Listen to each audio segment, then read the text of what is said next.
Kula Yai, gak pegel ta, kata Syekhona Khalil. Mboten Yai. Ngapain le? Kamu di sini ngikutin kiai. Ada apa? Makanya kami khawatir, takut ada apa-apa. Kata Syekhona Khalil, enggak. Ngapain? Ayo saya ke pondok kita ngaji. Afdhalu dzikri fa'lam annahu la ilaha illallah. Tangannya gini. Loh, tasbihku mana? Ada yang tahu tasbihku le?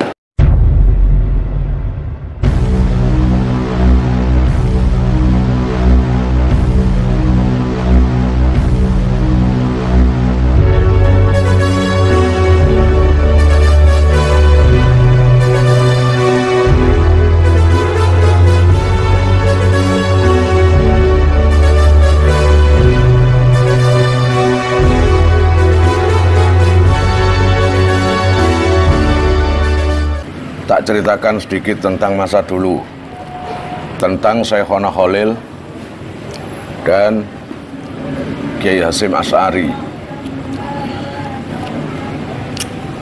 Dulu itu Syekhona Khalil santrinya nggak banyak.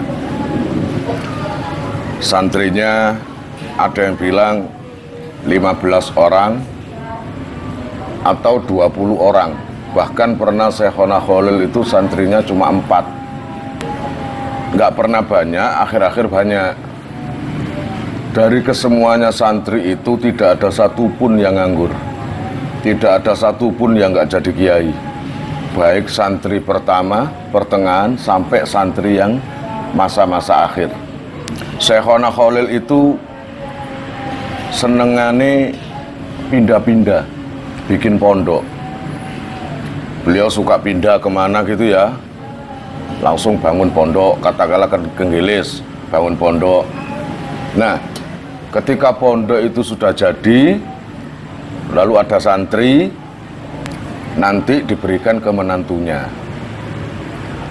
Karena kebanyakan keturunan dari Syekhona Khalil itu perempuan.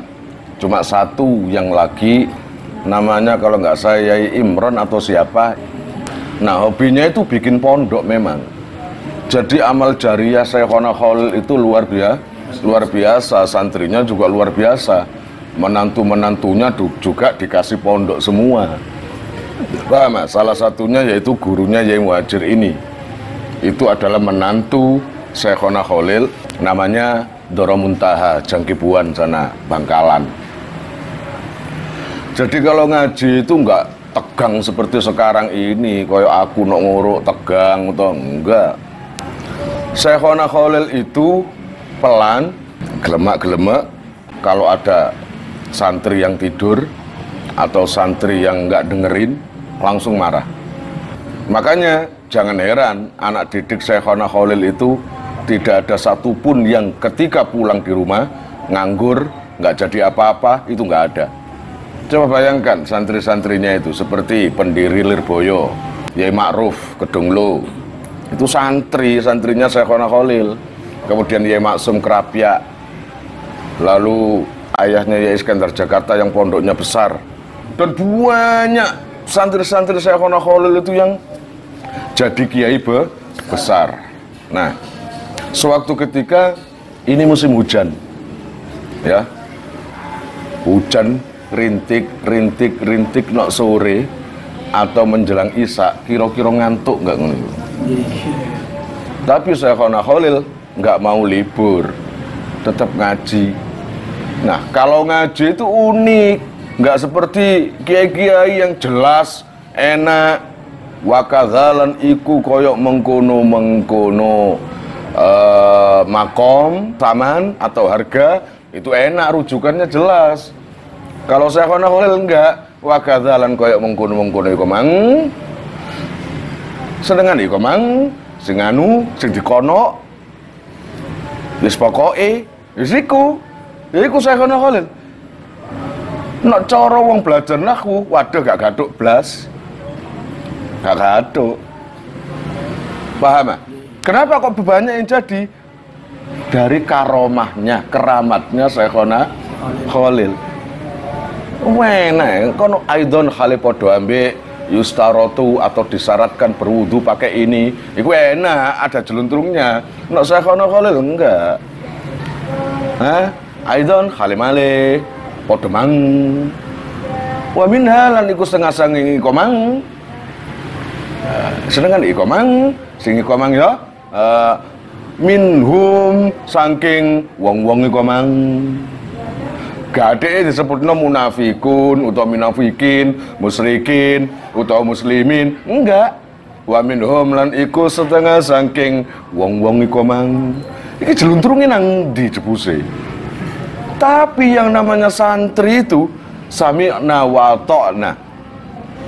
Bekerja sendiri santri itu. Luar biasa Syekhona Khalil itu mengajari dasarnya, akhirnya santri seperti Kiai Abdul Karim, seperti Kiai Ma'ruf Kedunglo, seperti Kiai Maksum Krapyak, seperti Yai As'ad Situbondo, seperti Yai Hasyim As'ari. Lah santri kabeh ta iku. Santrine kabeh ketika habis ngaji di kamar, ini di mana ini? Minhum kembalinya kemana? Ayo kita urut aja. Hum itu kan jamak mudzakkar. Terus coba kita urut siakul kalanya bagaimana? Oh ini pasti. Oh ini. Harus minha. Minha ini jelasnya muannas ini. Dhabirnya ini bukan laki-laki. Coba kita urut. Jadi santri itu ngolah otaknya sendiri. Nawamu lah mari ngurus buyar-buyar. Ini lho kehebatannya Syekhona Khalil santri ini. Paham? Kiainya wali, santrinya luar biasa. Kepo. Ngerti kepo? Santrinya itu pengen tahu kepo. Minhum tadi kemana ya? Dhamir ha itu kemana ya? Ngono takon yang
yang selalu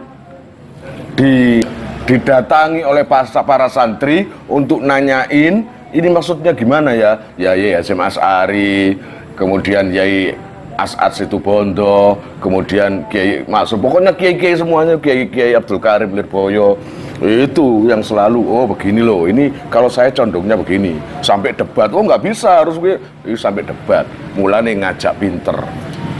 Paham? Saya lanjut sekarang. Ketika musim hujan, santri ngantuk-ngantuk tetap ngaji. Di luar agak jauh, kira-kira 100 meter dari gerbangnya pondok Syekhona Khalil, agak jauh, ada orang tua yang tersesat, ingin mencari rumah Syekhona Khalil tapi nggak ketemu-ketemu. Katanya pengakuannya orang tua tadi. Ketika ditanya oleh orang kampung, tanya ke orang kampung, Pak, rumah Syekhona Khalil di mana? Lah itu di sana. Akhirnya tahu. Ketika tahu, orang tua itu sudah nggak kuat lagi karena fisiknya sudah tua, hawanya dingin dan waktu hujan. Paham? Ketika Syekhona Khalil di tengah-tengah ngajar ngaji, ambil anu, Syekhona Khalil iku gak bangsa nok ngore iku. Kaifati qatuka bi su'alil gabri, gak ngono.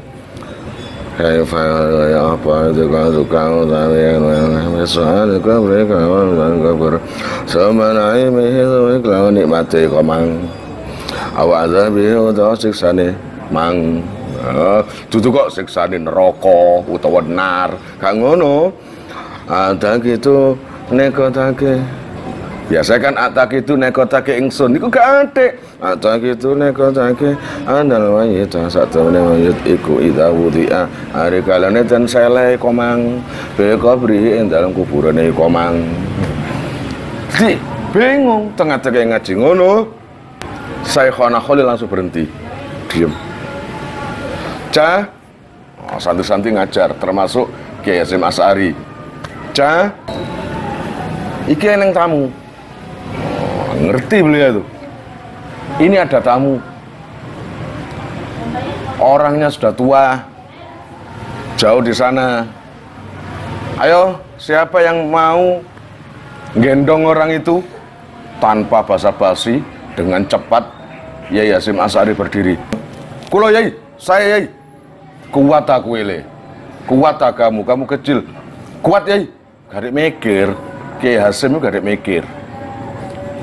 Ya wes, kamu ke sana agak jauh di warung di depan gerbang. Ya Yai. Kiai Hasyim sambil hujan-hujanan sambil bawa apa itu payung. Di sana nggak ada orang itu. Kemana orang itu? Akhirnya tanya-tanya Kiai Hasyim itu. Pak, lihat orang tua yang katanya mau ke rumah Kiai Khalil. Oh itu di warung dari tadi itu. Oh iya, langsung Pak, sampean yang mau ke rumah Syekhona Khalil? Iya le. Monggo, saya antar, sudah ditunggu. Saya nggak kuat jalan le, saya gendong. Itu ya Hasyim Asy'ari itu ya, Hasyim Asy'ari. Saya gendong, monggo. Digendong orang tua itu sambil bawa payung. Sambil bawa payung gendong yang kira-kira berapa ratus meter gitu dalam kondisi hujan, dalam kondisi dingin, gelap, ya. Semangat karena apa? Karena utusan Kiai. Gitu loh ya. Ketika sudah sampai ke Syekhona Khalil, langsung dipersilakan Syekhona Khalil ke ruangan sebelah. Akhirnya ngaji tadi nggak diurus oleh Syekhona Khalil. Para santri-santri menunggu. Setelah disuruh masuk ke ruang sebelah, ya biarkan ada mercon ini. Kebahagiaan orang beda-beda. Akhirnya lama yang namanya santri-santri nunggu. Semua santri nunggu sampai munculnya Kiai Syekhona Khalil. Agak lama Syekhona Khalil muncul. Syekhona Khalil muncul, santri-santri didekati Syekhona Khalil. Le, semua, ini tamunya mau pulang. Ayo siapa yang mau ngantarin sampai ke tempatnya? Kulo Yai. Siapa? Kiai Hasyim lagi. Kulo Yai. Gak pegel ta, kata Syekhona Khalil. Kamu nggak capek ta? Enggak. Mboten Yai. Semangat Syekhona apa itu? Kiai Hasyim Asy'ari itu sangat semangat. Langsung digendong lagi orang itu. Sampai jauh, sampai hilang yang namanya Kiai Hasyim Asy'ari dimakan kegelapan. Bahasanya apa ya? Iya bahasanya Kiai Hasyim sudah terselimuti oleh sayap malam. Ngerti kan bahasa ngono iku? Berarti wis peteng-peteng gak ketok. Ngono ae lho kok repot bahasa iku.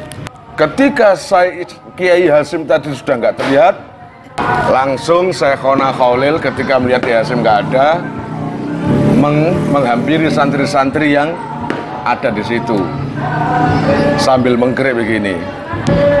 Kang, kata Syekhona Khalil mendekati sambil mengkerik gini. Kang, dengerin. Malam ini ilmuku sudah dihabiskan oleh temanmu. Malam ini seluruh ilmuku sudah dibawa oleh temanmu itu. Kenapa Yai? Kamu tahu siapa yang digendong tadi? Punten Yai, nggak tahu. Beliau itu Nabi Khidir. Kata, jadi Kiai Hasyim Asy'ari gendong Nabi Khidir. Paham? Suatu ketika Syekhona Khalil ngajar ngaji seperti biasanya, ya. Tapi hari ini lain, nggak seperti biasanya, karena beliau kelihatan gelisah, kayak orang bingung, entah tahu apa itu sebabnya, nggak ada yang tahu. Sehingga santri juga kok tumben ya, Yai kelihatan bingung.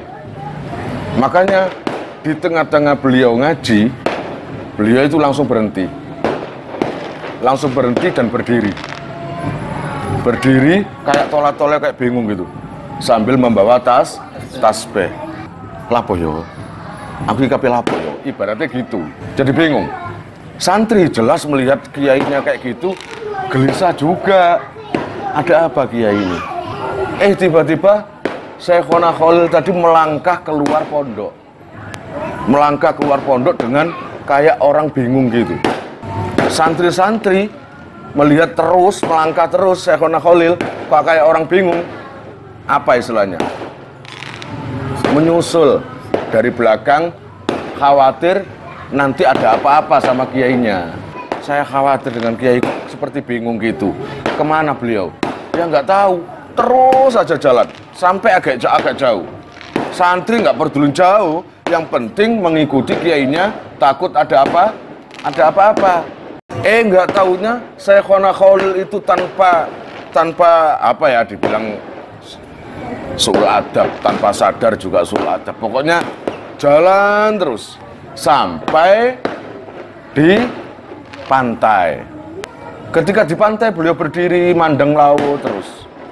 Laut itu dipandang terus diem. Yang namanya santri yang nyusul tadi nggak berani dekat, khawatir mengganggu kiainya. Dari jauh dilihat aja, ngapain ya kiai? Kelihatannya bingung. Dilihat aja pantai itu. Akhirnya kayak tersadarkan, astagfirullahaladzim, langsung duduk, wirid sebentar. Setelah itu beliau berdiri, spontan tasbihnya itu langsung dibuang ke laut. Tasbih yang dibawa tadi panjang tasbihnya itu dibuang ke laut. Itu setelah dibuang, beliau kembali ke pondok. Di tengah perjalanan ketemu dengan santri-santri yang nyusul itu tadi. Ngapain kamu di sini ngikutin kiai? Ada apa? Kiai tadi kayak nggak sadar keluar, makanya kami khawatir, takut ada apa-apa. Kata Syekhona Khalil, enggak, ngapain? Ayo saya ke pondok, kita ngaji. Akhirnya ke pondok ngaji lagi seperti biasa, semangatnya Syekhona Khalil, ya gitu ya iku komono, iku tok ngaji ya. Nah, setelah itu semua suruh tidur, tidur. Setelah tidur, datanglah subuh. Sing tidur sapa? Santri. Nah, Syekhona Khalil itu nggak pernah tidur kalau malam. Sama seperti santrinya, pendiri pesantren Lirboyo, itu nggak pernah tidur kalau malam. Akhirnya ketika subuh, beliau bangunin santri-santrinya agar bangun. Santri nggak banyak, cuma 15 orang. Sing Syekhona Khalil teriak-teriak, ayo bangun, ayo bangun, kita jemput rahmatnya Allah subuh ini. Bangun semua. Ketika berjamaah subuh, beliau ngimami seperti biasanya. Nah, ketika habis salam, assalamualaikum warahmatullah, adatnya orang Jawa biasanya lah pakai wirid habis subuh. Afdhalu dzikri fa'lam annahu la ilaha illallah. Biasanya kan gitu lah. Nah itu juga gitu, Syekhona Khalil. Afdhalu dzikri fa'lam annahu la ilaha illallah. Tangannya gini. Loh, tasbihku mana? Gitu. Loh, ada yang tahu tasbihku, Le? Ya, ada yang tahu tasbihku. Tasbih yang dibuang tadi. ada yang tahu tasbih kulit? Punten Yai, saya nggak tahu. Oh, kemana ya? Lalu beliau gini, sambil tolak-tolak, melihat sana terus. Oh iya leh, terus nggak usah dipikirin, tasbihnya ke rumahnya Hasim. Waktu itu Kiai Hasim Asy'ari sudah nggak mondok di situ. Lah kejadian itu di bawah tahun 1920. Berarti pendirian NU kan 1926, berarti masih kurang. Wah, 6 tahun lebih, wong masih di bawah 20 kok itu, 1920. Dan itu kisah yang memang jarang dikisahkan. Makanya keliru kalau orang-orang mendengarkan itu, kok beda versi, sudah dengarkan saja. Nggak usah pakai komplain beda versi, gitu loh. Nah, jadi kejadian tasbih dibuang ke laut tadi, lalu katanya ke Kiai Hasim, dan oh ya tasbihku ke Hasim, sampaikan ke Hasim suruh jaga tasbihnya, gitu kan. Nanti dengan tasbih itu Hasim bisa menyatukan para ulama-ulama. Saya dulu pernah diceritain oleh kakek sepuh saya, orang-orang tua di daerah Tersmo, bahwa kenapa Kiai Khalil itu kok tiba-tiba keluar seakan nggak sadar, yaitu namanya majdzub. Beliau itu jadzab, majdzub. Jadi pikirannya itu langsung sambung ke Gusti Allah, dan Allah memberi kabar pada Kiai Khalil tadi, pada nantinya akhir-akhir nanti ada kemelut, gitu loh, ada kemelut yang bisa mempersatukan di antara kiai-kiai semua, yaitu salah satu murid beliau. Lah, Syekhona Khalil waktu itu nggak paham. Murid yang mana? Wong santrinya memang orang gede semua, orang alim semua. Lah ini enggak ya, santrinya Khalil itu orang cerdas semua, orang alim semua, orang calon kiai besar semua. Coba dah santrinya Kiai Abdul Karim, siapa yang nggak kenal Kiai Abdul Karim? Kiai Maksum Lasem, siapa yang nggak kenal? Kemudian Kiai Ma'ruf Kedunglu, siapa yang nggak kenal? Iya. Terus kiai-kiai bla bla bla banyak lah lainnya. Kiai jadi kiai besar semua. Maka bingung. Loh, maka bingung. Lah waktu itu memang Kiai Hasim Asy'ari sudah boyong. Nah, ya dah? Sudah boyong. Wah, ini waktu Kiai Hasim melempar tasbih ke laut, itu Kiai Hasim sudah boyong. Itu terjadi 1900 di bawah 20. Paham ya? Nah, disuruh menjaga. Lalu kira-kira dapat setengah tahun atau 1 tahun, yang namanya kiai ya inginlah kalau main-main atau kemana gitu menjenguk santrinya. Lah yang namanya Kiai Hasim Asy'ari itu mendapat amanat tasbih dari Syekhona Khalil, kok tiba-tiba ada di rumahnya. Itu loh, ceritanya itu Syekhona Khalil di sana. Padahal waktu itu di lautan, dibuang kan. Tapi di rumah Syekhona Khalil, di rumah Kiai Hasim Asy'ari, Syekhona Khalil rawuh. Ngono loh. Hasim, aku titip iki. Aku titip ini, nanti tak ambil lagi. Gitu. Nah, dari situ loh, di dalam istikharah atau majdzubnya Kiai Hasim Asy'ari tergambar Kiai Hasim Asy'ari lah yang nantinya akan mempunyai jamaah yang bisa mempersatukan para ulama. Nah, karena sudah ada pesan gitu bahwa diterima oleh Kiai Hasim di rumah itu, disimpan dengan rapi, ya, nggak berani. Jangankan tasbih itu, perkara yang nggak ada harganya pun, kalau itu barangnya kiai, masya Allah buat kamu mestinya melebihi dari sesuatu atau keris atau apapun yang katanya banyak yoninya itu.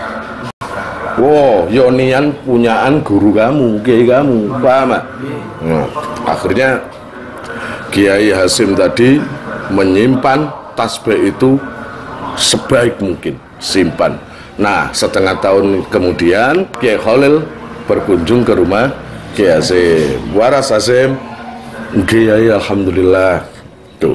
Dan ini Hasim belum mendapat gelar Hadratus Syekh. Ini kunjungan pertama, belum dapat gelar Hadratus Syekh. Ya, orang kalau sudah dapat gelar Hadratus Syekh itu sudah hafal Bukhari, Muslim, pokoknya kutubus sittah itu. Bukhari, Muslim, Sunan Abi Dawud, An-Nasai, kemudian siapa lagi itu? Luar biasa itu. Santri mendapat julukan Hadratus Syekh di daerah Makkahul Mukarramah, apa gak bangga kiainya? Hah? Iya bangga. Akhirnya Hasim waras, alhamdulillah ya, seneng sampai menangis Kiai Hasim mendapat kunjungan Kiai Khalil. Ngono ya. Anu Hasim, tasbihnya masih ada toh? Nggih Kiai. Ditaruh dalam peti. Dimuliakan oleh Kiai Hasim. Ini Kiai. Iya Sim, tak ambil ya.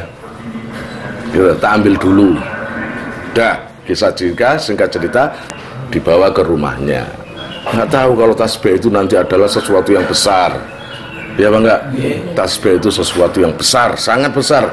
Dah, singkat cerita, tahun 1920-an Indonesia itu awal-awal dari kedatangan kaum-kaum yang mensyirikkan, membid'ahkan, ya tahu, banyak yang mensyirikkan, bid'atkan amalan ahlus sunnah wal jamaah, yaitu kaum salafi, kaum wahabi. Nah di situ banyak perpecahan. Jadi sejak dulu sampai sekarang, kalau sekarang perpecahannya itu sangat krusial, paham? Kalau dulu perpecahannya itu masih berupa bibit-bibit. Nah, inilah tugas para kiai-kiai NU untuk menjaga stabilitas keamanan negara. Orang NU itu simpel kok. Lana a'maluna walakum a'malukum. Bagi saya, ya ini amal saya. Bagi kamu, ya itu amal kamu. Kamu nggak usah membid'ahkan saya, kamu nggak usah mensesatkan saya, dan saya juga nggak mensesatkan kamu. Itu loh sangat indah NU itu. Iya apa enggak? Itu sangat indah. NU itu atas bimbingan dua tokoh yang luar biasa, Syekhona Khalil dan Kiai Hasim Asy'ari, dibantu kiai-kiai lainnya. Lah sebagai humas yang ngalor ngidul di kongkon-kongkonan tok Kiai As'ad itu. Iya, Kiai As'ad itu kayak kongkon-kongkonan tok ambek Kiai Khalil. Nggak pernah capek itu. Makanya kita nggak bisa lupa dengan Kiai As'ad Samsul Arifin Situbondo. Paham ya? Ya, tadi tahun 1920 terjadi apa? Terjadi crash, gap atau crash terhadap ajaran-ajaran fikih, terhadap ajaran-ajaran amaliyah ibadah. Orang Indonesia kan suka ke makom toh. Orang Indonesia itu suka ziarah. Lah mereka itu bodoh menganggap ziarah itu kita menyembah orang yang mati. Menganggap ziarah itu kita minta sama yang mati. Tanyakan sama orang NU, sekecil apapun, tanyakan, Pak, ke makam minta yang mati tak? Pasti jawabannya simpel, enggak. Ngapain? Minta sama Allah. Sudahlah, tahu kok kalau ke makam itu cuma mengingat jasa orang yang mati. Paham enggak?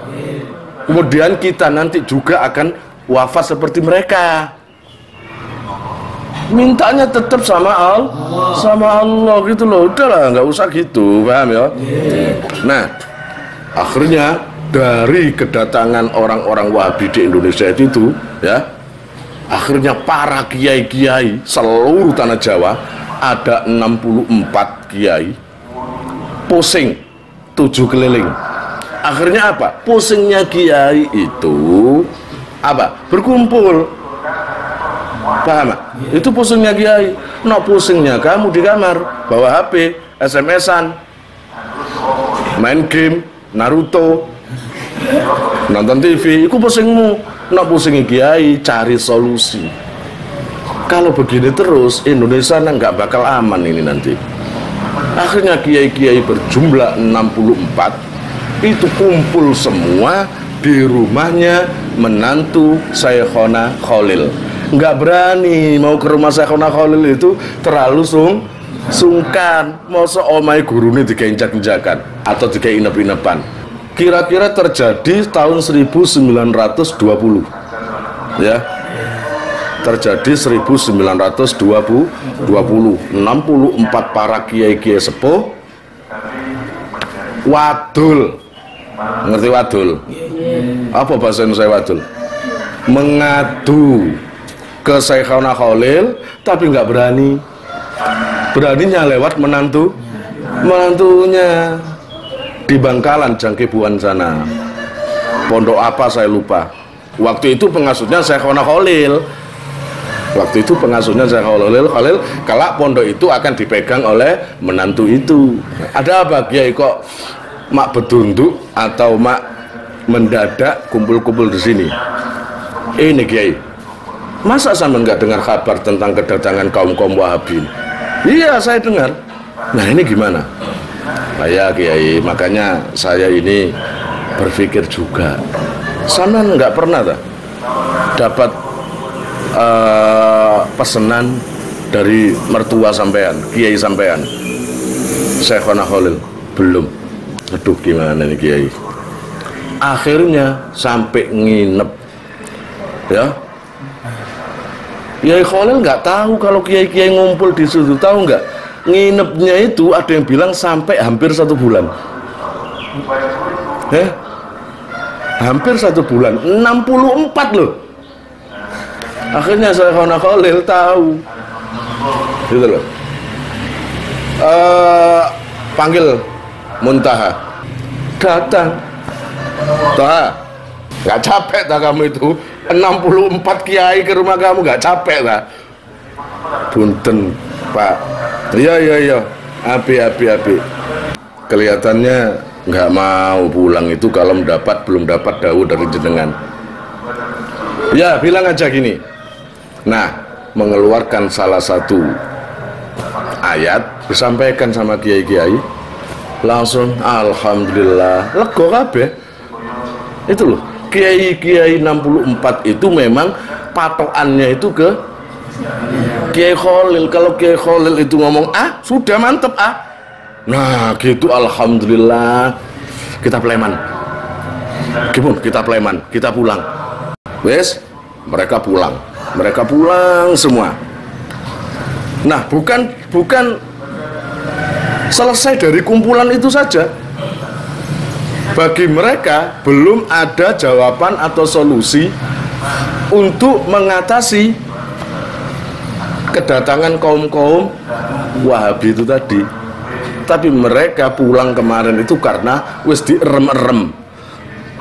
Seperti bayi, ibaratnya bayi wis didulang atau diuru-uru, illallah, la ilaha illallah, artinya tenang bayi. Ya Bang, enggak? Ya pulang. Enggak tahunya dari kejadian itu rutin setiap tahun berkumpul 64 kiai itu datang ke rumah Kiai Muntah. Kata Kiai Muntah, "Abu datang poleh nih kah?" Nah, mak Kiai ini kah datang poleh. Datang lagi. Ki. Tak napa pun. Beres Kiai. Alhamdulillah beres. Masya Allah. Kerong Kiai kali panjenengan. Saya kangen Kiai. Oh, Kiai pura-pura kangen. Kangen Kiai sama panjenengan. Saya juga Kiai. Nah, di antara kumpulan-kumpulan itu, di antara 64 kiai itu terdapat siapa itu? Kiai Hasan Genggong. Kemudian abahnya Kiai As'ad yaitu Kiai Kiai Samsul Arifin. Situ Pondok ya. Kemudian ada Kiai Asnawi. Kemudian ada Kiai Dahlan Nganjuk. Pokoknya kiai-kiai besar tok senang gue itu. Paham? Ke situ tetap musyawarah. Musyawarah itu mulai tahun kan tadi yang 1920. Dan ini mulai lagi mulai 1921 sampai 1223. Dan Kiai Khalil belum memberi jawaban apa-apa, karena beliau itu sudah tahu jawabannya, bukan atau belum saatnya. Paham? Makanya Kiai Khalil nggak memaksa. Dan Kiai Hasyim ikut aja kumpul. Dan Kiai Hasyim pun nggak minta aneh-aneh sama Kiai Khalil. Akhirnya semua kiai-kiai wadul nang Kiai Hasyim. Abu Kiai, ini kalau nggak sampean bergerak, Syekhona Khalil ini diam saja ini. Akhirnya apa? Kiai, sampean istikharah. Wah, itu Kiai Hasyim Asy'ari itu sudah terkenal santri Kiai Khalil yang paling senior ibaratnya, paling mandi, paling manjur, paling alim, ibaratnya gitu. Akhirnya istikharah. Habis istikharah, jawabannya apa? Kiai Asy'ari jawabannya apa? Sudah istikharah Kiai? Dah, wes. Jawabannya apa? Aku istikharah gede-gede jawabannya yang Kiai Khalil. Saya yang istikharah, Kiai Khalil yang menerima jawabannya. Iya dah, jawabannya apa? Ya nggak tahu, nunggu aja Syekhona Khalil. Gitu. Canggih gak itu? Kalau itu pulang aja. Itu tahun 1923. Pokoknya saya sudah istikharah. Jawaban saya, wes istikharahmu, hasilnya yang nerima Kiai Khalil. Ya, mulai gedung-gedung tapi gedung kayak ngono nerima ya Khalil. Nah, akhirnya Kiai Khalil tiba-tiba As'ad, panggil As'ad gitu. Kiai As'ad, kamu tahu rumah Hasyim Jombang Kiai? Tahu nggak? Tahu Kiai. Kamu mau ke sana? Tak suruh ke sana. Kiai, saya titip ini tongkatnya Kiai Khalil, kasihkan ke Hasyim. Hasyim. Ini salah satu jawaban istikharahnya. Kasihkan. Kamu bilang gini, waktu ngasihkan kamu bilang gini. Nah, itu di salah satu surat Toha, wa ma tilka biyaminika ya Musa, dan seterusnya. Ayat itu menjelaskan tentang tongkat yang diberikan oleh Nabi Musa oleh Allah dulu. Tongkat itu kan sebagai mukjizat ya dari Allah untuk Nabi Musa. Itu salah satu ayatnya tadi. Sebenarnya masih panjang. Ayolah, dah ngomong gitu. Kiai di bawah. As'ad ngomong ya As'ad tuh wong gak duwe. Ya As'ad iku gak duwe. Beda sango, kakek cong. Beda sango. Sango iku apa? Duwe sangu dah. Beda Kiai. Alah. Kan duwe sangu, kamu punya uang untuk berangkat sana? Punya Kiai. Alah gak duwe. Beneng ya As'ad, kok tahu ya ini kalau saya gak punya uang. Nah ini As'ad, kamu tak kasih uang ya? Oke Kiai, diterima. Kata Kiai As'ad, uang ini jelas barokah, namanya aja dari Kiai. Dah saya nggak mau tahu, uang ini nggak boleh bisa dari saya. Gitu. Keramatnya kedua orang ini lucu. Keramatnya Syekhona Khalil yang ngasih uang dengan keramatnya yang dikasih uang buat sangu tadi Kiai As'ad. Kiai As'ad masih muda, punya keramat. Langsung berangkat Kiai, salaman di wala-wali. Salaman di wala-wali gak nyembah. Hormat nang ilmu. Di dalam diri orang itu ada sesuatunya Allah yang dimuliakan, yaitu ilmu. Ilmu itu milik Allah. Paham? Makanya kita muliakan. Ojo serak. Sopo nyembah itu? Tanya aja sama Kiai As'ad. Ngambung tangannya Syekhona Khalil ku nyembah Syekhona Khalil enggak? Enggak. Akhirnya berangkat ke stasiun, naik kapal. Uang itu dipegang terus sama tongkat itu. Jangan sampai uang itu ketinggalan, dipegang terus gini. Uangnya kiai ya? Enggak. Wah, ditarik ini bayar apa ini? Nggak punya duit ya? Ditarik semua. Ketika saya ke tempat As'ad, lewat gitu aja. Loh, kok nggak narik? Gitu. Alhamdulillah aman. Akhirnya naik kereta. Naik kereta kayak gitu, masinisnya atau siapa yang narik itu? Kan masinis ya? Masinis ya, pakai jepretan ya. Pret cetak, pret cetak, pret cetak. Karcis, pret cetak, karcis cetak. Wah, ini Pak, Sungai As'ad. Duduk. Wah, iki. Di sampingnya, karcis. Oh, sanger mungkin. Karcis, masa Pak? Ini Pak. Ya As'ad ditolak dok. Jangan ganteng, ngeredok. Jangan ganteng, jangan kemana-mana lo ya. Lu gak ditarik karcis? Iya Pak. Yang satunya, karcis, mana karcis? Semua kok karcis. Kalau saya kok, yang ganteng, jangan kemana-mana. Aneh kan itu? Oh, alhamdulillah selamat. Nah, akhirnya sampai ke tambah tebu ireng.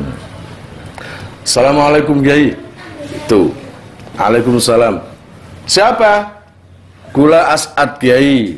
Utusan dari Kiai Khalil. Masya Allah Kiai Khalil. Langsung keluar. Kiai Hasim tadi. Sini lah. Masya Allah. Iya.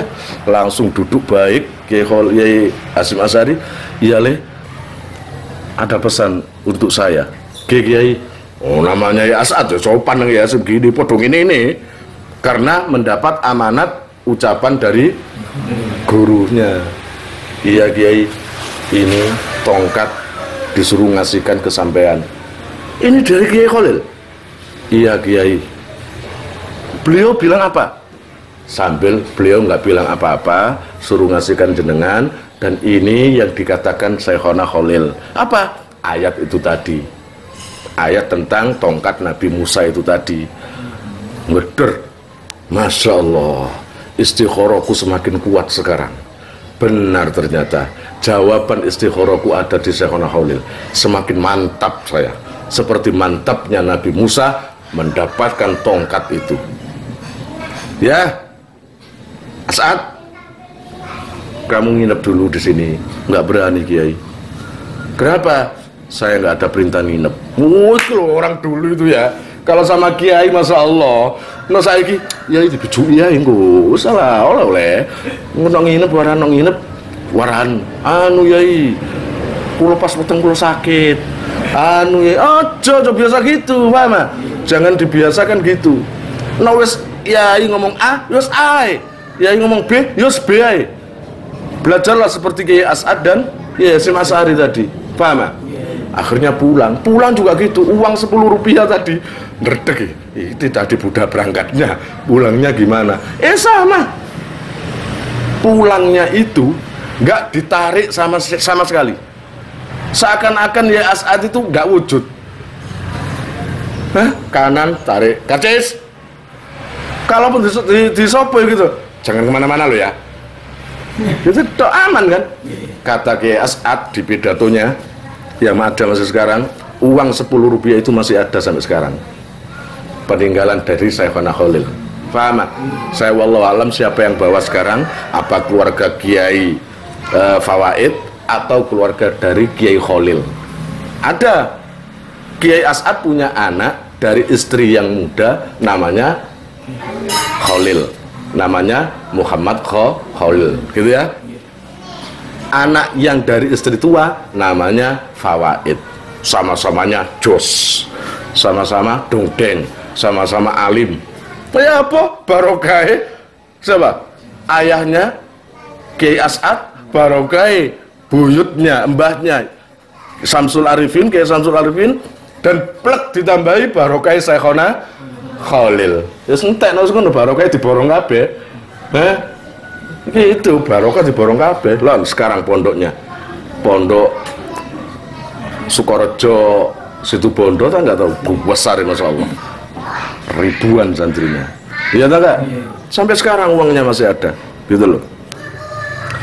Nah, ada salah satu kiai dari 4 tadi itu, dari Kiai Hasan Genggong atau Kiai Asnawi Kudus, kemudian Kiai Samsul Arifin Situbondo, kemudian kiai-kiai dongteng tok yang biasanya nginep di Kiai Muntaha tadi, ada yang mimpi, gitu? Itu di antara tongkat dan tasbih. Ini kan tongkat sudah diberikan kan, belum tasbihnya kan, belum tasbihnya. Mimpi ketemu Rasulullah, saya nggak tahu mimpinya itu di rumahnya atau di tempat Yai Muntaha tadi. Mimpi Rasulullah berpesan, Ahlus Sunnah wal Jamaah pertahankan nang Indonesia. Karena cuma orang Indonesia, orang Jawa dan seluruh Indonesia yang bisa mempertahankan Ahlus Sunnah wal Jamaah. Akhirnya disampaikan ke Syekhona Khalil, Yai, jenengan harus bertindak secepatnya ini. Ini tahun 1924, ya toh? Yai, 1925, kurang 1 tahun NU berdiri. Ya, kurang 1 tahun NU berdiri. Iya Kiai, ada apa? Ini Yai, tadi malam saya mimpi begini, ketemu Rasulullah begini. Ya, sudah waktunya ini memang. Tinggal 1 langkah lagi. Itu, tinggal 1 langkah lagi. Akhirnya As'ad panggil lagi dalam Kiai. Kamu masih ingat toh rumah Hasim? Kiai, ya udah, kamu kesana lagi As'ad ya. Kasihkan tasbih ini. Tasbih itu yang habis dibawa Kiai Hasim dulu, dikembalikan lagi, paham? Kasihkan tasbih ini ke Hasim. Kiai, ini kamu bawa begini ya As'ad. Ngapain kamu itu? Kiai punten, kalau bisa tasbihnya taruh di leher saja. Kenapa? Kata Kiai Khalil, saya takut hilang, saya takut gak bisa menjaga.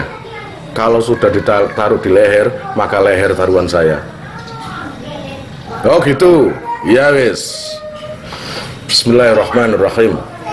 Ya Jabbar, ya Qahar, ya Jabbar, ya Qahar, ya Jabbar, ya Qahar. 2-3 kali. Dah. Beda sang, beda Kiai. Ada Kiai. Alah nggak punya. Wallahi, baru. Wallahi ada. Dia pikir uang yang 10 rupiah itu yang sudah berapa tahun itu? Nyuruhnya tahun 1924. Sekarang 1925. Lah itu 1 tahun masih ada 10 rupiah. Punyaan Syekhona Khalil tadi. Beda Kiai. Wallahi kula beda Kiai, gak gelem ngerepotno. Ya wis, nggak apa-apa ya. Ya Kiai. Mungkin waktu itu Syekhona Khalil gak ada duit, wan. Gaya itu. Loh, Kiai biyen iku biasa nggak punya uang. Jangan kamu anggap kayak Kiai sekarang, mobilnya banyak, ATM uang miliaran. Tapi nggak apa-apa, Kiai sekarang itu uang hanya sebagai aksesoris, kebutuhan. Tapi yang terpenting ilmunya, beliau Kiai-Kiai itu bisa menjalankannya. Paham? Zuhud versi lain, beliau-beliau itu, ya loh. Akhirnya berangkat, gitu loh. Nah, akhirnya sampai ke Tebireng. Assalamualaikum. Waalaikumsalam. Siapa? Kulo Kiai As'ad, utusan Kiai Khalil. Langsung gopo. Iya. Mari As'ad.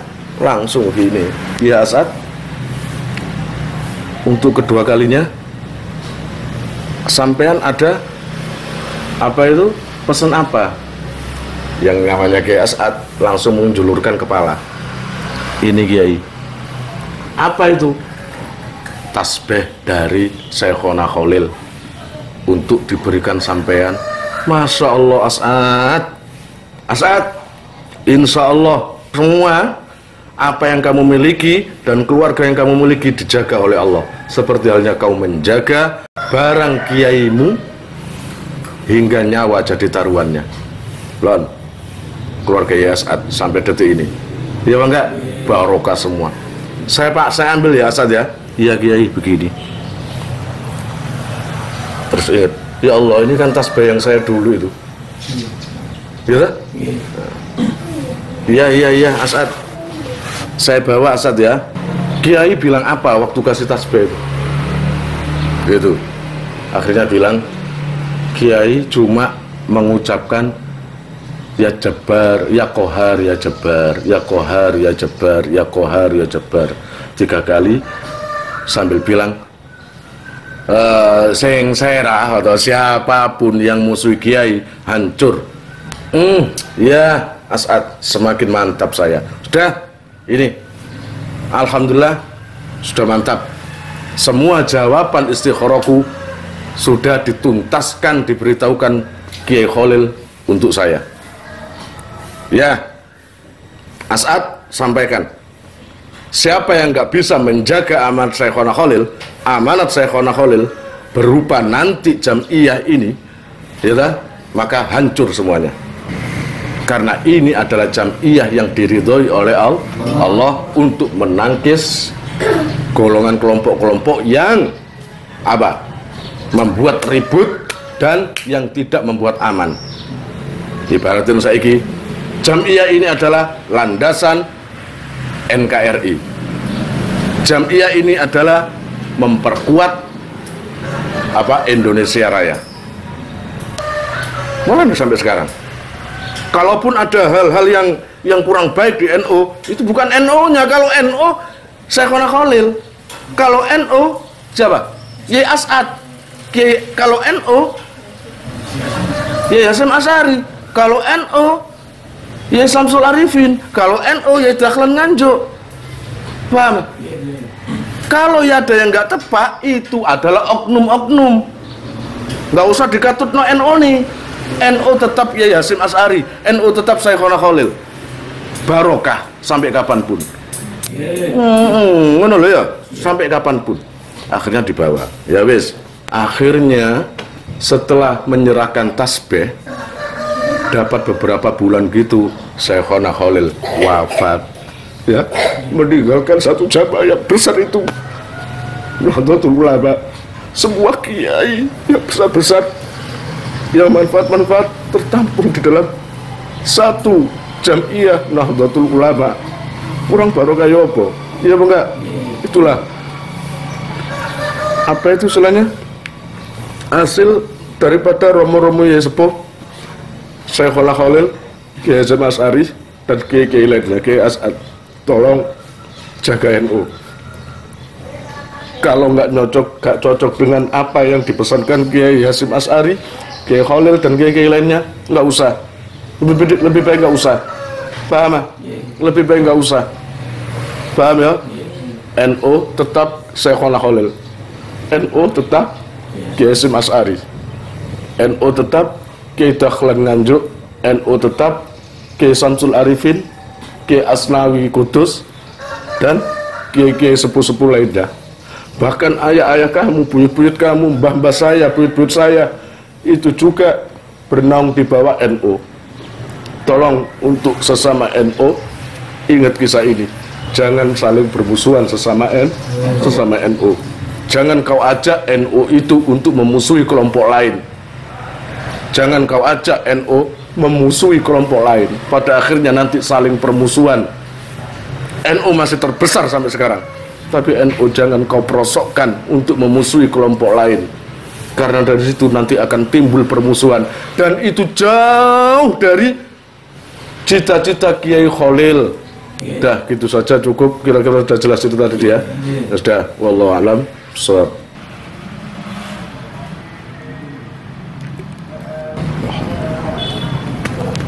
Assalamualaikum warahmatullahi wabarakatuh. Waalaikumsalam warahmatullahi wabarakatuh. Alhamdulillah, hari ini ketepatan hari Santri. Sopo sing santri? Saya. Kamu itu harus bangga, mestinya jadi santri. Semua pingin jadi santri tapi gak iso ngelakoni. Dalam artian gak ada waktu untuk mondok, gak ada kesempatan untuk mondok. Akhirnya semua sama seneng dengan memasang status atau DP atau foto profil dengan menyebut aku bangga jadi santri. Mereka nggak salah, mereka itu sangat senang dengan santri, pengen mondok tapi nggak ada kesempatan. Mungkin karena kesibukan atau karena orang tua yang nggak mengizinkan untuk ngaji. Nah, kalian ini loh sudah menjadi santri, mestinya bangga. Nah, kenapa hari santri itu pas tanggal 22 Oktober? Ada yang tahu? Dulu tahun 45, kalau dari sekarang berarti berapa tahun? 73 tahun dah. Nah, tanggal 22 Oktober para pengurus-pengurus NU sepuh-sepuh mulai dari Surabaya, Jawa Tengah, dan Madura semua berkumpul di kantor NU yang ada di daerah Bubutan. Tahu Bubutan? Nggih Semerat. Daerah mana? Iya, sopo ngomong Pakistan. Ngotot. Surabaya beriki jelas Bubutan Surabaya. Cuma daerah mana itu? Hah? Raden Saleh. Tugu Pahlawan. Nah, ya wes, pokoknya di daerah situ. Guna apa? Mereka, beliau-beliau, para sesepuh-sesepuh berkumpul semua ke situ. Karena untuk membahas atau mengumumkan resolusi jihad yang dirumuskan oleh Romo Kiai Hasyim Asy'ari atau Hadrati Syekh Hasyim Asy'ari. Isi daripada resolusi jihad adalah karena waktu itu setelah kemerdekaan Indonesia masih kedatangan penjajah, yaitu para sekutu yang disebut dengan NICA, NICA. Apa macamnya? NICA. ANGEL. Angel, itu santri ya. Jadi kon ono tulisane ANGEL, kon moco angel, aja gelem disalahno. Nono ya keliru, iku angel macane, penipu kamu. Iya enggak? Penipu. Soalnya tulisannya angel. Terus gak usah lah pakai anu angel ya angel. Saya enakan angel ya, wes kan gaya angel lo, terserah. Resolusi jihad itu berisi kewajiban buat para orang-orang Indonesia yang merdeka untuk melawan penjajah. Diwajibkan bahkan fardu ain untuk mengusir penjajah atau melawan penjajah. Jadi waktu itu negara Indonesia ini, khususnya di Surabaya ini, sangat genting. Resolusi jihad itu nggak semudah yang kita dengarkan langsung muncul, itu enggak. Berdasarkan musyawarah beberapa kiai-kiai, lalu berdasarkan istikharah daripada Kiai Hasyim Asy'ari, yang sebelumnya itu ada Jenderal Sudirman datang ke beliau, lalu sebelumnya juga Soekarno mengutus siapa itu Jenderal Sudirman juga untuk menghadap beliau untuk minta pertimbangan bagaimana cara menghadapi penjajah itu. Nah, ketika 22 tadi kumpul semua, 22 Oktober, makanya ini diperingati hari santri. Gitu loh ya. Itu kan hari kiai, yang berperan kiai loh, enggak. Masih kiai dulunya santri. Paham ah? Bibitnya itu santri, itu satu paket sudah. Kau no kiai yang ada santri. Artinya kiai yang dulunya santri. Tapi kalau santri nggak pakai kiai juga banyak. Santri tok gak ada tadi kiai. Setelah perkumpul itu menelurkan resolusi jihad, segera maklumat dari Kiai Hasyim Asy'ari itu dibawa di segala penjuru. Seluruh masjid-masjid memakai toa, seluruh radio-radio, ya, resolusi jihad. Ibaratnya langgar wetan, tes cek, ya, tes pengumuman maklumat ini datang dari Ketua Akbar, pemimpin agung, pemimpin besar Hadrati Syekh Romo Kiai Hasyim Asy'ari, mewajibkan bagi para pemuda-pemudi, saya nggak tahu isinya itu ya, ngarang dewe, cuma isinya nggak jauh dari itu, paham? Masa resolusi jihad diharap liwetan bareng, masa ngono? Diharap para santri, para kiai belonjo terong, gak ngarah. Isinya pasti memberi semangat, membakar semangat, paham? Seluruh musola, seluruh masjid, di masjid agung, masjid ampel, masjid semuanya, dan di pondok-pondok semuanya dikumandangkan maklumat daripada Kiai Hasyim Asy'ari, yaitu kewajiban berjihad, perang melawan penjajah. Nah, mulai tanggal 24 sampai seterusnya, 24 Oktober, sang pelopor kita, Bung Tomo, itu juga minta mic radio RRI, minta seluruh untuk membakar semangat para pemuda-pemuda arek-arek Surabaya. Karena waktu itu pendudukan nikah sudah mulai, bahkan nikah sudah menyebarkan selebaran-selebaran agar arek-arek Surabaya menyerahkan senjatanya, gitu ya. Pelopor kita siapa itu? Pak Bung Tomo, nah, itu nggak pakai pangkat, Bung Tomo namanya, dari Surabaya. Yang saya dengar di TV itu dulu, ya, arek-arek Surabaya, tukang becak, tukang apa? Dodol tek-tek, dodol lontong, dodol, ayo bergerak. Negara kita dijajah, negara kita diinjak-injak, gitu katanya ya. Jenenge arek-arek Surabaya, oh semangat, arek keras-keras begini, panas-panas, langsung. Nah, nokon merdeka, ngono kan? Tapi nok Bung Tomo mereka. Oh, ya enggak. Saking semangatnya dene sampai hilang, ya enggak? Mereka. Wah, saking asli ini ku merdeka ngono iki mak dene ku hampir gak krungu. Mungkin audionya itu memang enggak secanggih sekarang, ya enggak, ada kepotong sedikit atau apa, jadi kelihatannya mereka ngono, aslinya merdeka. Lalu mulai tanggal 30 Oktober itu mulai ada negosiasi antara pihak penjajah dengan arek-arek Surabaya, maunya diperbolehkan para apa itu sekutu penjajah-penjajah untuk mendarat di daerah area Surabaya sana. Saya nggak tahu lengkapnya seperti apa kisahnya, tapi arek Surabaya nggak mau mengizinkan, nggak bisa gitu. Ngono jarene. Oh ini ya, kalau tidak ini bahaya, gak taya-tayaan. Oh Surabaya.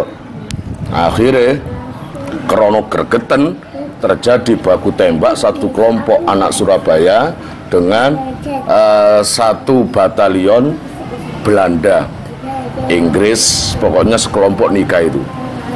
Terjadi baku tembak dan ada yang wafat juga waktu itu. Itu belum terjadi perang 10 November, belum terjadi, sudah terjadi baku tembak. Mangkel arek Surabaya. Salah satu santri daripada Syekhona apa itu? Ya Hasyim Asy'ari Tebuireng, mangkel doleki jenderal, endi jenderal? Ngono. Doleki ngledeki ngerokok nang jerone motor enak-enakan. Oh, ini apa ini, lenteng ya? Ini rokok lenteng ini masih Bali ini. Ini rokok lenteng ini, beli di mana ini? Apa? Di mana? Oh, Jakote. Saumpamane belinya di Jakote ya. Itu. Mengangkel arek Surabaya yang namanya Cak siapa itu santri Tebuireng itu. Bawa granat. Udik. Nah, di bawahnya mobil itu. Waduh, ini pantas ter apa? Duwer ini pantas di.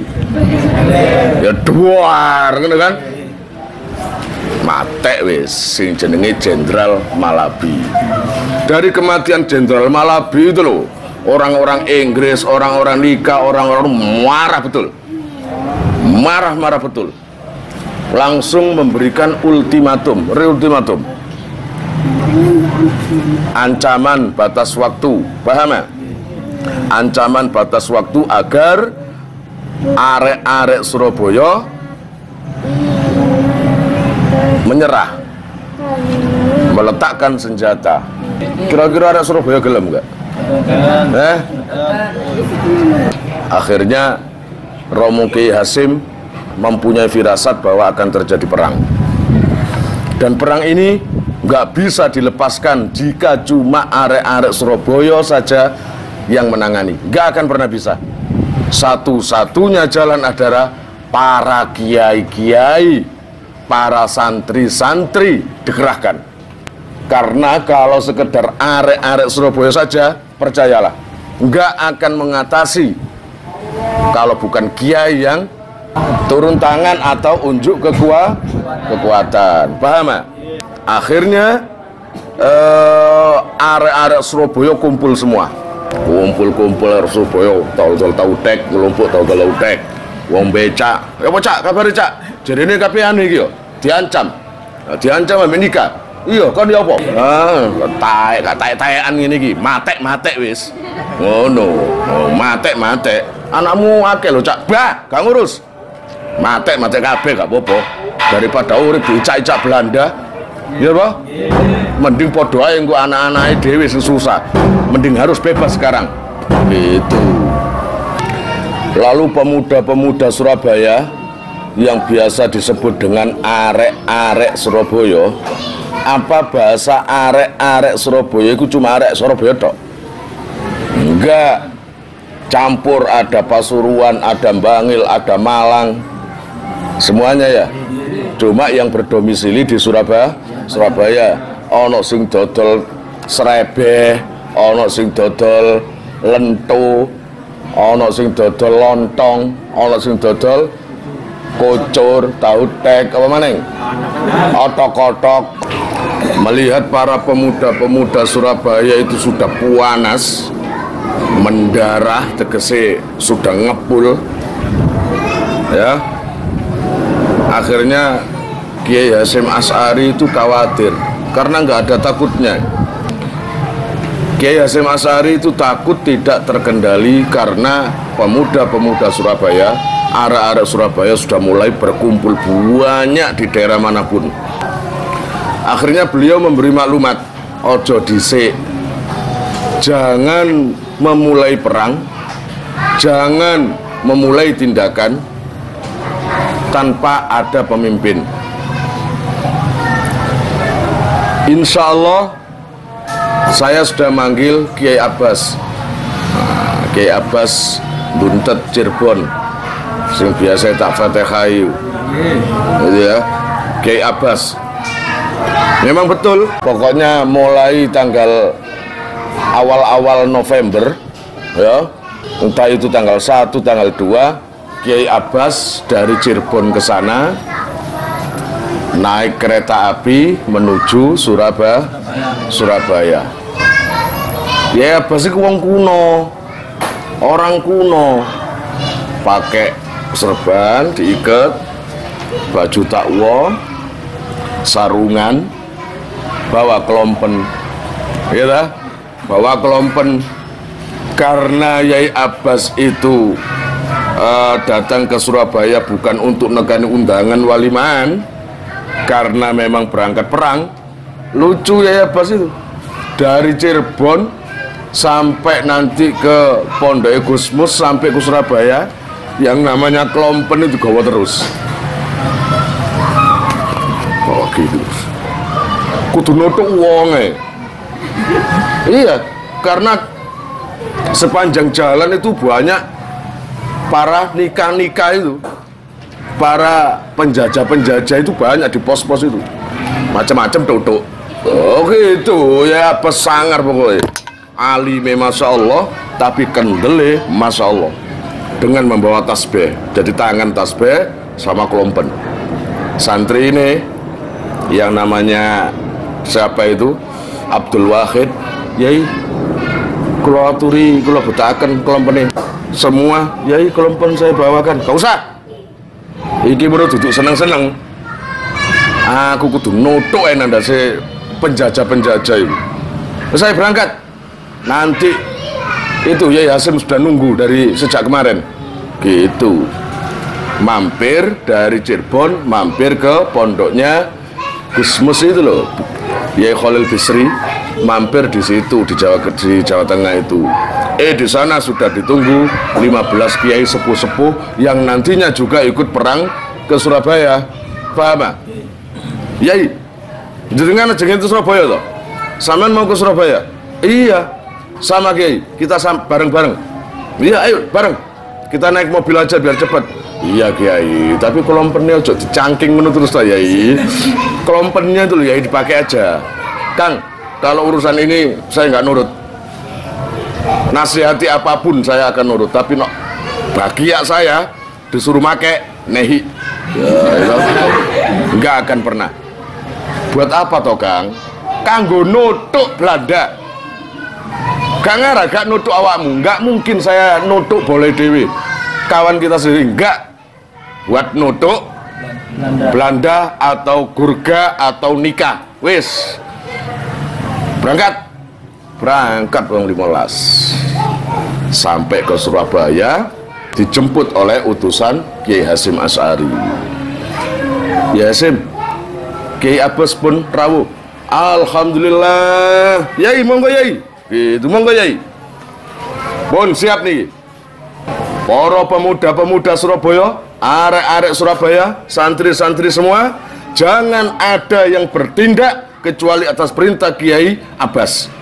Yai, dalam mumpung di sini saya sebagai ketua Akbar NU, ketua paling tinggi NU, saya amanatkan buat sampean Kiai menjadi komandan tertinggi perang ini. Tenan ya ini, lu tenan iki. Aku yon sampean iki ya, wong kula nggak punya apa-apa kok. Sudahlah, saya percaya sama sampean Kiai. Saya percaya sama sampean. Semua dengar? Dengar. Jangan bertindak tanpa ada izin, tanpa perintah dari Kiai Abbas. Percayalah. Nurut nang Kiai Abbas. Nurut ke Kiai Abbas, insya Allah menang. Wah, Kiai Abbas langsung bismillahirrahmanirrahim. Siap Kiai. Oke, itu Kiai yang 15 tadi ikut bantu saya ya. Oke. Saya bantu. Wah, namanya Kiai ya. Nah, dari kejadian itu para pemuda-pemuda Surabaya, wah, keluar semua dari rumah. Sudah ada selebaran, dikasih waktu sampai besok. Kalau tidak menyerahkan senjatanya, pemuda-pemuda Surabaya itu dihancur leburkan oleh sekutu, tentara sekutu nikah. Gitu katanya. Akhirnya para santri-santri dikeluarkan semua. Dari Pondok Tebu Ireng, santrinya ke Surabaya semua. Dari Pondok Lirboyo yang ada 79 kalau nggak salah, utusan dari Kiai Abdul Karim datang ke Surabaya. Dari Malang datang ke Surabaya. Dari pesantren-pesantren datang ke Surabaya. Dengan memakai apa? Sarungan dan kelompenan. Gara-gara kerungu kabar, kedengaran kabar, iya Bas Rabu, iya, pakai apa? Sarung sama kelompen. Wah, kelompenan aja kalau gitu. Jadi dulu itu kelompen sangat luar biasa. Makanya aja izin kan kelompenan. Kemudian semua itu membawa senjata, ya.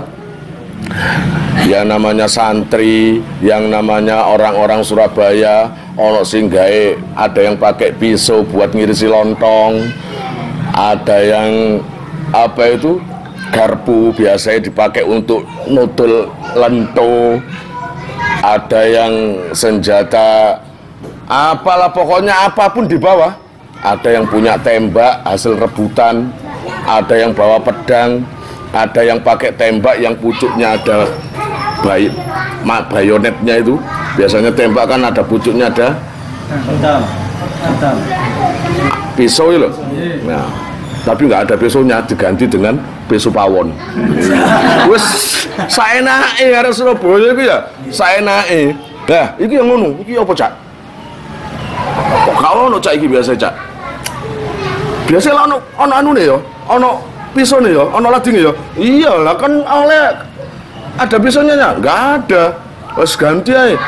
Cak, biasa lading kau ngiris lontong saya ono tak? Ya ini ada buat ngono lontong. Pinjem, Cak. Cereti, ngawur naik ladingan, usia ura-uran. Mari ngono, dolinan granat.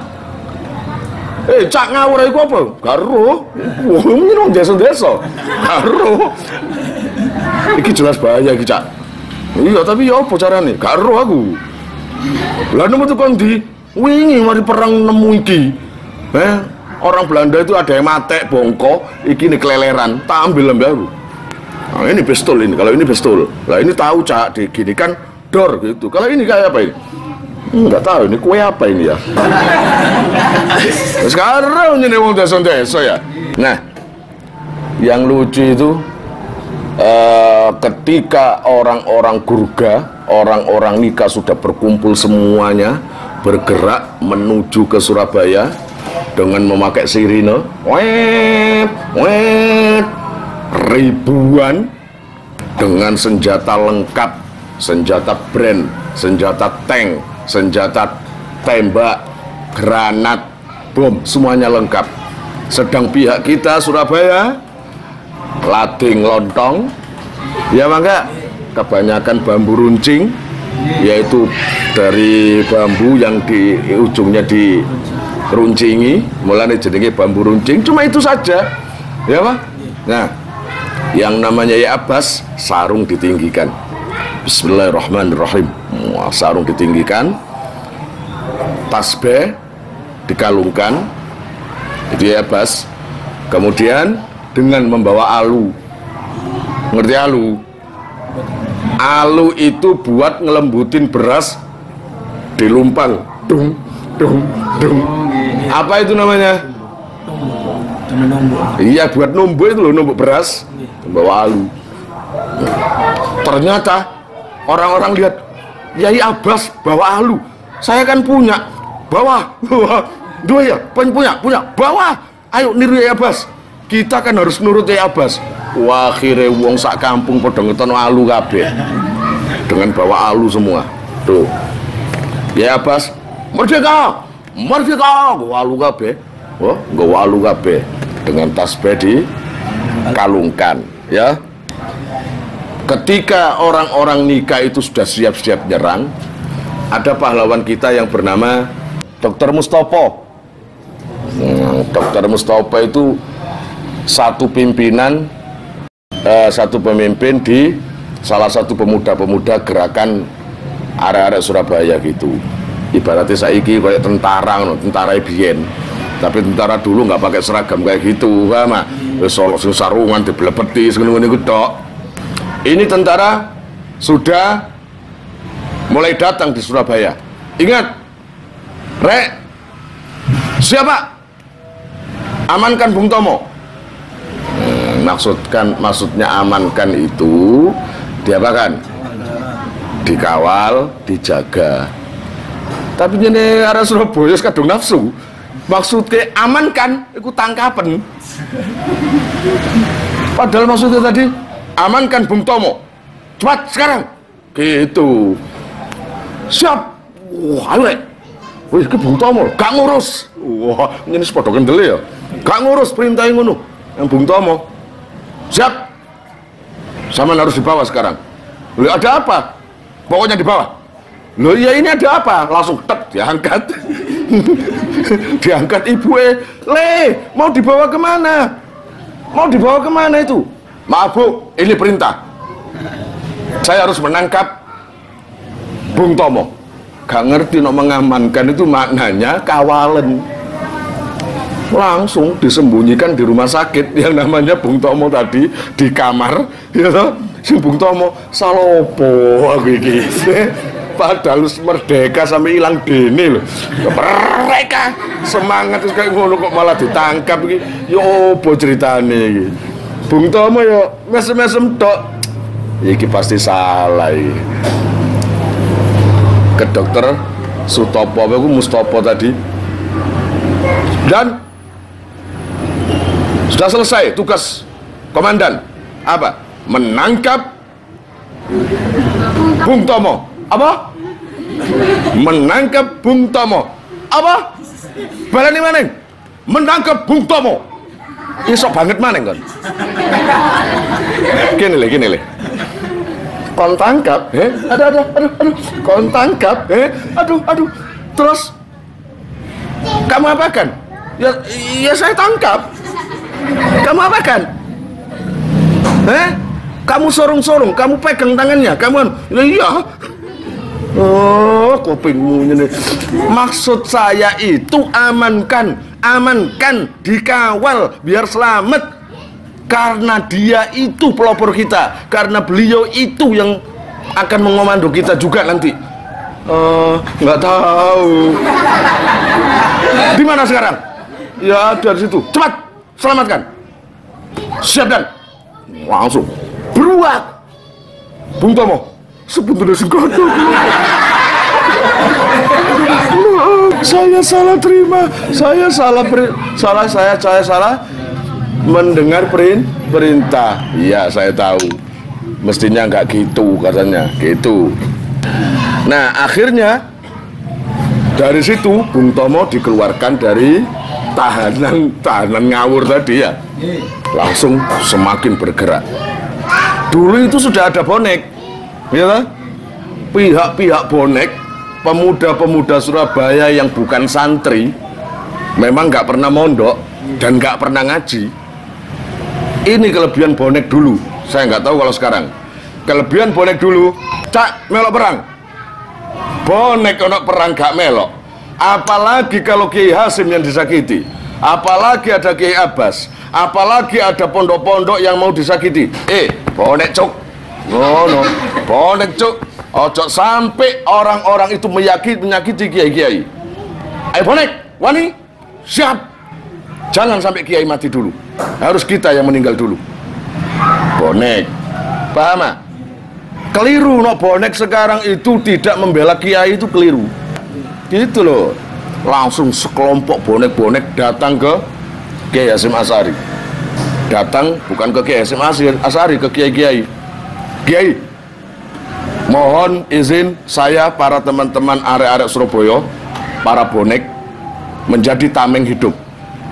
Maksudnya tameng hidup, sampean berada di baris 2, santri-santri di baris 2, jenengan di baris 3. Terus yang pertama, saya Kiai. Ya enggak?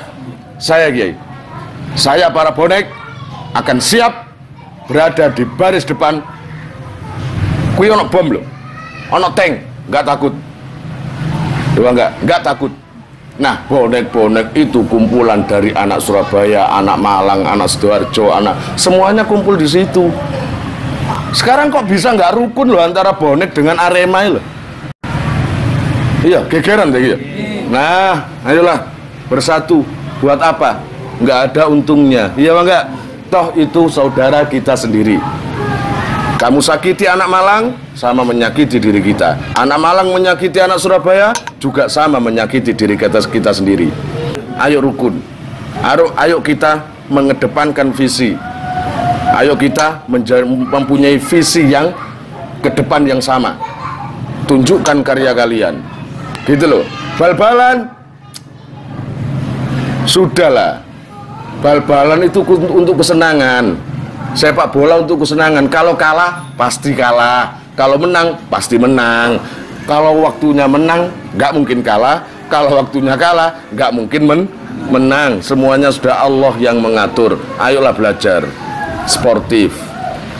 Kalau habis pertandingan Arema kalah, samperin anak Surabaya, selamat cak. Arema Malang juga gitu. Kalau Arema yang menang, Persebaya yang kalah, Surabaya cari kelompok-kelompok Arema Malang. Selamat Cak. Gitu loh. Bisa kira-kira? Ya harus bisa dong. Ya mau enggak? Mau soal teman-teman toh, sampai ada yang mati ya. Iya, rugi nggak kayak gitu? Rugi ya. Jangan ikuti-ikutan kayak gitu ya. Kalau bisa itu anak bonek adalah bonek yang ketika 10 November 45 semuanya bersatu padu menyelamatkan para kiai dan mempertahankan negara kesatuan Republik Indonesia NKRI.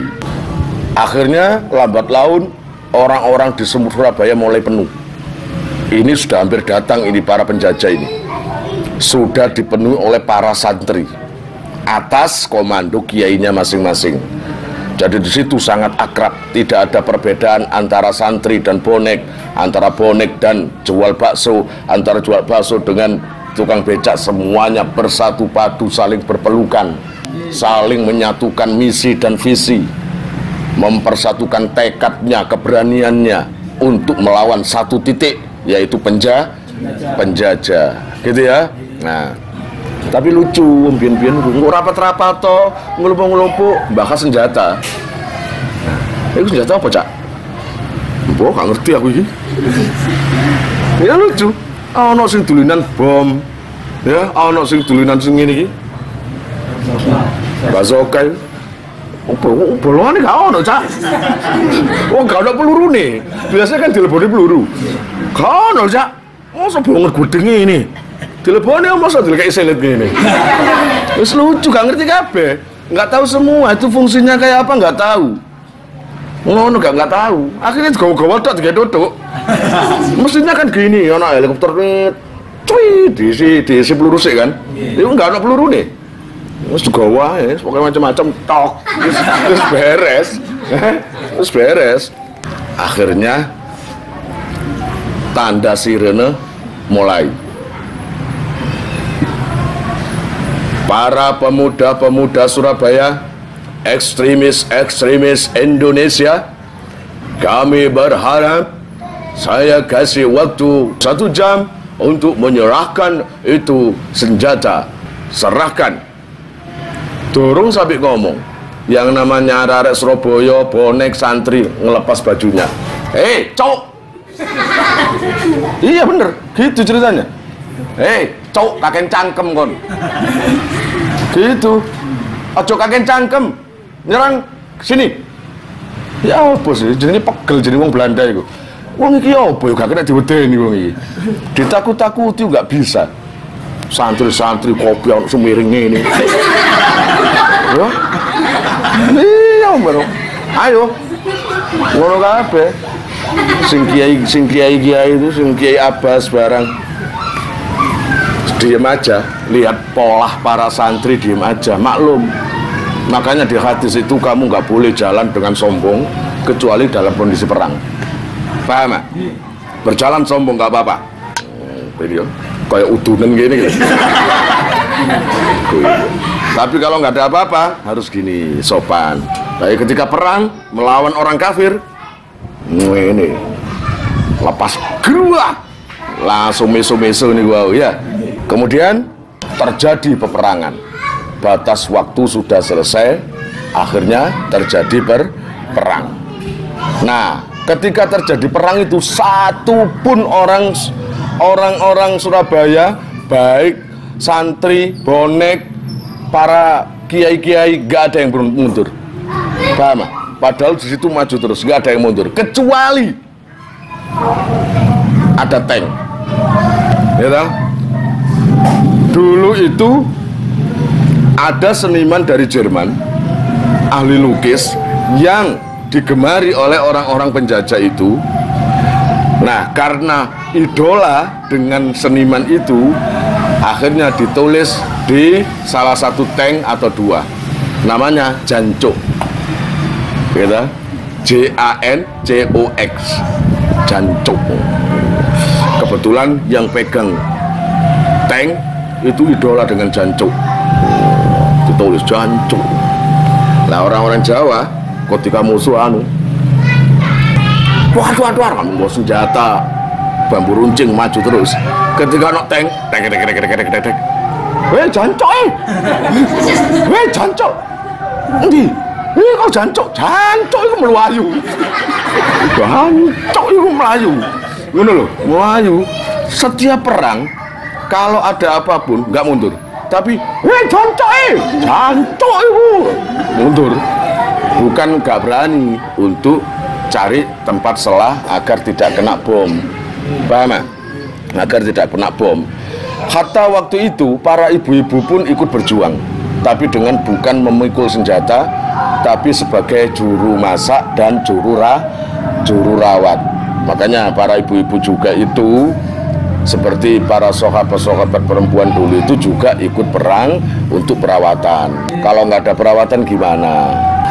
Di saat perang itu, yang lucu itu anak-anak Surabaya kan bawa senjata ya, bawa senjata sambil bawa granat. Tadi lo nggak tahu granat tadi lo. Dia anggap granat itu nak ditutup nolong tembok bisa meledak. Padahal granat kan ada kuncinya loh. Harus dilepas dulu kuncinya. Itu enggak.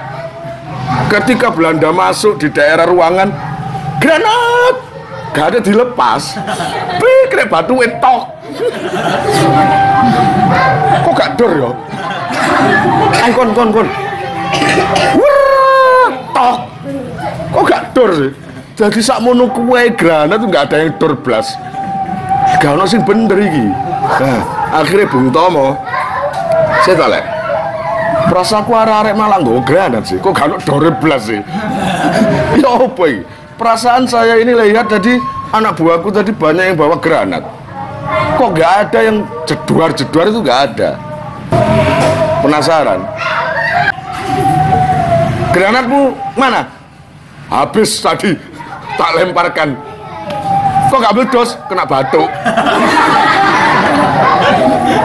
Caramu ngelempar lagi opo? Ya saya lemparkan, itu kan paling gak kena tembok paling gak nabrak tembok. Makanya gak meledos. Kan aku cek bodoh nih, yo. Granat itu ada gantilannya, itu kuncinya. Tarik dulu, kalau sudah lepas baru. Oh gitu, mal bumaning dolai granate. Jadi mari balang mang getun di granatku mang dibualeni maning. Sambil nyerang Belanda akhirnya mundur, granat keleleran wake, balik maning, baru digigit, klik, dewor, wah iki, yo iki maksudku, asli yo iki, mungkin gak ngerti wong tuh kabeh.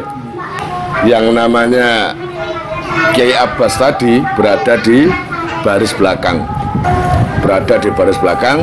Kang, yang bawa alu, monggo sini. Gitu, ngelumpuk kabeh yang bawa alu. Ini pesawat di atas, pesawat penjajah tadi loh, menembaki dari atas. Ayo Kang, diangkat ke atas alunya. Bismillahirrahmanirrahim. Lemparkan Kang. Tadi bom. Ngejar pesawat. Jadi alu itu jadi bom. Kayak rudal gitu. Jadi pesawat diuber sampai alu itu. Diuber dengan alu itu tadi. Alu untuk numbuk beras tadi loh. Nah, setelah pesawat sudah habis, baru Kiai Abbas istirahat karena sudah nggak ada serbuan dari atas. Sedangkan pemuda-pemuda Surabaya masih terus berperang, gitu ya. Nggak tahunya pesawat datang lagi, gak kapok, wake ngelumpuk, datang dari pojok itu ngelumpuk satu rombongan. Yai, datang lagi itu Yai, gitu, datang lagi Yai. Alunya masih ada? Nggak ada Kiai. Ya sudah, tasbih ini. Bismillahirrahmanirrahim. Nah, tasbih itu diputus dengan Kiai Abbas. Tes, semua dibagi. Kamu satu, kamu satu. Ada yang punya step, ketapel. Saya punya Yai. Udah, stepkan. Langsung tek. Swing. gitu. Sweet duor. Nah, Yai Abbas seneng alhamdulillah. Lalu Yai Abbas ditangkap, paham ah? Ditangkap karena waktu itu terdesak, ditangkap oleh pihak nikah, ditembak di sebuah orang. Yai Abbas ketawa dok. Kok geli ya? Tembak mana Kiai? Perut?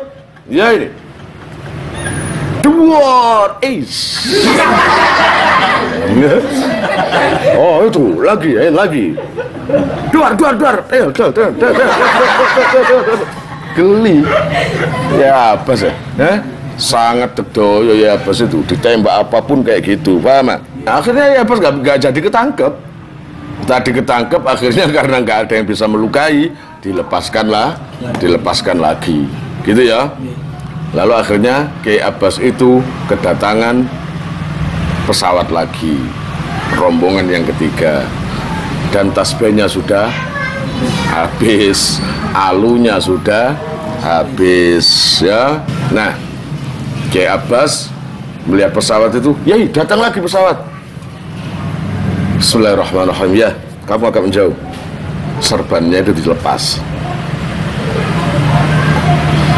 Semakin datang, serbannya dikibaskan, yang namanya pesawat juga bisa maju.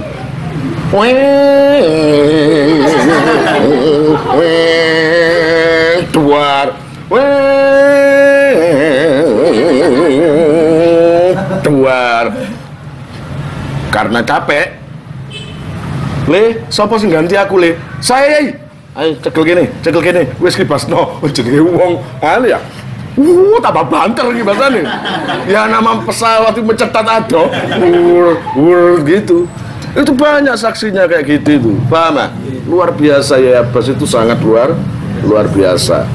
Akhirnya Belanda itu atau nikah kecewa yang mestinya mereka sombong nggak sampai 1 hari atau 1 hari semalam kampung Surabaya akan ludes, tapi nggak cocok dengan kenyataannya. Sampai berminggu-minggu Surabaya masih kuat, paham? Masih kuat.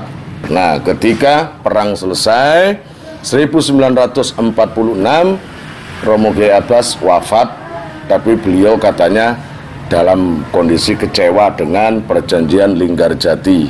Mungkin kalian akan kenal di sejarah perjanjian Linggarjati itu, paham? Beliau wafat, gitu ya. Dan alhamdulillah sampai sekarang pondoknya juga masih ada, Cirebon, Buntet itu.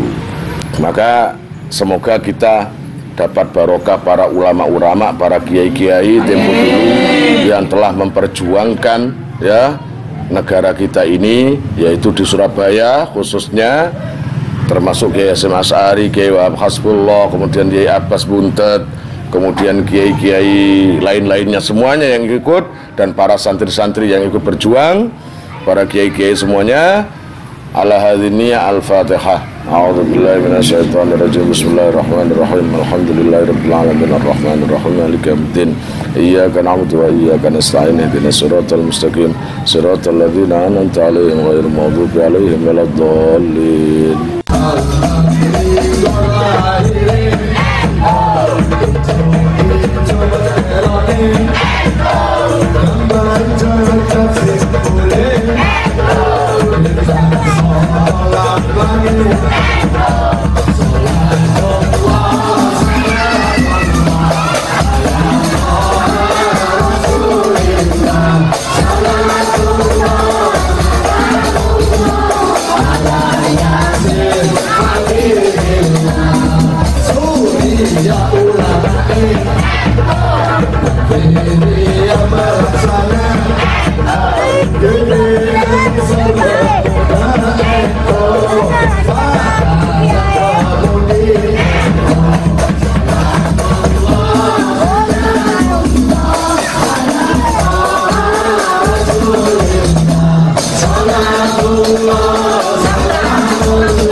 Nganggo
NU